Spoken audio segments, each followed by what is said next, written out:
réorganisation des Fassi, retour en force de militaires pro-Gbagbo, des proches de Soro en second plan.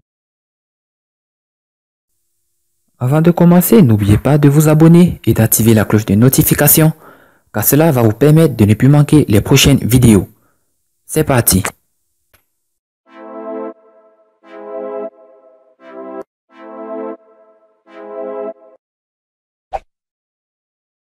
C'est un grand chamboule-tout des forces armées de Côte d'Ivoire, Fassi, dans toutes ses composantes, auquel le chef suprême des armées, le président de la République, Alassane Ouattara, a procédé, le mercredi 6 mars 2019. Il a, en effet, approuvé plusieurs nominations, dans le cadre de la réorganisation du commandement au sein des forces armées de Côte d'Ivoire.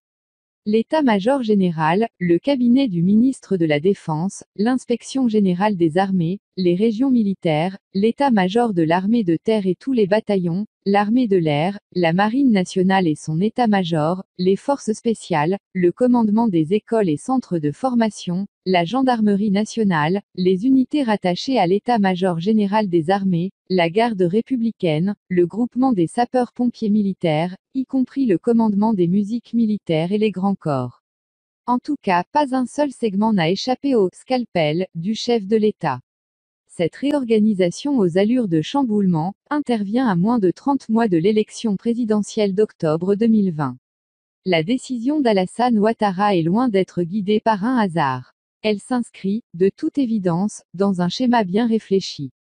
Dans le fond, ce chamboulement des Fassi pourrait obéir à un besoin de réorganisation du commandement, face à l'impératif d'efficacité, lié à la bonne marche de l'outil de défense. C'est pourquoi, il apparaît, dans sa nouvelle structuration, un équilibrage bien en pris au chef de l'État parce que la Grande Muette était fortement décriée. L'armée post-électorale de 2010 à 2011 donnait le sentiment d'une corporation communautariste. Cette armée la cristallisait sur elle, à tort ou à raison, des critiques très acerbes sur son caractère, pour le moins, hétérogène, au point que le numéro 1 ivoirien a approuvé l'idée de débaptiser les forces républicaines de Côte d'Ivoire. Une appellation qui rappelait l'ex-force armée des forces nouvelles.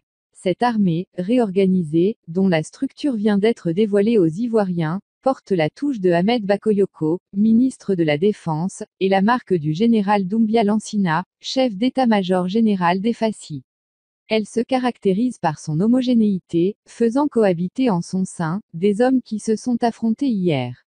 Surtout, cette nouvelle armée est la manifestation la plus tangible d'un ancrage de la diversité sociologique. Dans cette dynamique, on note un retour en force des officiers supérieurs notoirement connus pour leur grande proximité avec l'ancien chef de l'État, Laurent Gbagbo. Il s'agit, entre autres, du lieutenant-colonel DUA Kwasi Norbert, l'ex-aide de camp de Laurent Gbagbo, du chef d'escadron Zolou Agent, du colonel Dago Wakubo Théodore. DUA Kwasi, dernier aide de camp de Laurent Gbagbo, a été nommé commandant en second du groupement ministériel des moyens généraux, quand Zolou Agent, grand stratège et très proche du général Guiebi. Ancien commandant supérieur de la gendarmerie nationale, est nommé commandant de la brigade de sécurité rurale 2. Il en va de même pour le lieutenant-colonel Kwaku Kofi Derge, nommé commandant de la 3e Légion mobile. Ils sont nombreux, les proches de l'ancien chef de l'État, qui ont été promus à des postes de responsabilité dans la nouvelle charpente de l'armée, tant au niveau de la gendarmerie, de l'armée de terre que de la marine nationale. Tous ont exercé sous Laurent Gbagbo, des fonctions hautement stratégiques, et ont offert leur poitrine pour défendre son régime jusqu'à sa chute, le 11 avril 2011. Des mises au placard. À l'opposition, des militaires issus de l'ex-rébellion des Forces Nouvelles, donc censés proches de Guillaume Soro, président démissionnaire de l'Assemblée nationale, ont connu des promotions qui, aux yeux de certains analystes, ressemblent à des mises au placard. Comme repère, ils pointent le départ d'Isiaka Ouattara dit Ouattao, de la tête de la garde républicaine. Dans un post qu'il a publié, mercredi 6 mars 2019, sur les réseaux sociaux, Franklin Nyamsi, conseiller spécial de Guillaume Soro, dénonce « Les ex-consonnes pro-Soro, réputés incorruptibles par Alassane Ouattara, ont tout simplement été écartés ce jour, de l'essentiel des postes de commandement qu'ils tenaient dans l'armée ivoirienne. Les colonels Isiaka Ouattara dit Ouattao et Chérif Ousmane, véritables piliers de l'accession de Ouattara au pouvoir, sont entre autres figures de proue des ex-forces nouvelles ciblées par les nouvelles affectations.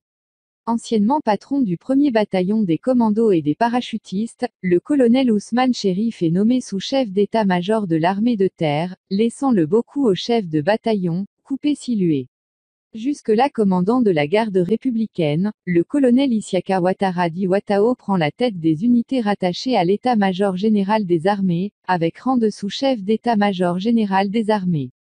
À la garde républicaine, il est remplacé par le lieutenant-colonel Bassaro Dembélé.